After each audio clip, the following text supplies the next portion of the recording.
ఈశ్వరుడు నావాడు అనుకోవాలంటే మనం ఏం చేయాలంటే మనం ఈశ్వరుని వారము అనే భక్తి పెంచుకుంటే దొరికిపోతాడు ఇక్కడ. కనుక ముందు ఈశ్వరుడు నావాడు అనుకో, నేను ఈశ్వరుడి వాడిని అనుకో. తర్వాత ఈశ్వరుడు ఊరుకోడు, ఎందుకంటే ప్రేమలో ఈశ్వరుడు అంతటి వాళ్ళేడు తెలుసుకోండి. ఇక్కడ మనం వారిని వీరిని ప్రేమిస్తాం, ఆ ప్రేమకి ఏమీ లాభం లేదు. మనసిస్తారా అన్న ఎవడు మనసు పుచ్చుకునే వాళ్ళు లేడు.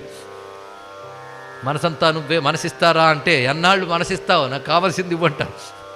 కానీ మనసిస్తే పుచ్చుకునే వెర్రిబాగులు వాడు శివుడు మాత్రమే తెలుసుకోండి ఇక్కడ.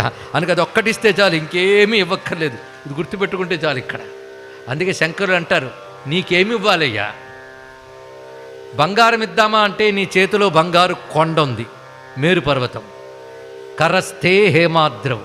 పోనీ ధనం ఇద్దామా అంటే నువ్వు ఇస్తే కుబేరుడికి ఆ పోస్ట్ వచ్చింది, వాడా నీ ఇంటి దగ్గర అలకాపురులు అలా కూర్చుని ఉంటాడు ఇక్కడ, పిలిస్తే పరిగెట్టేట్టు. అందుకే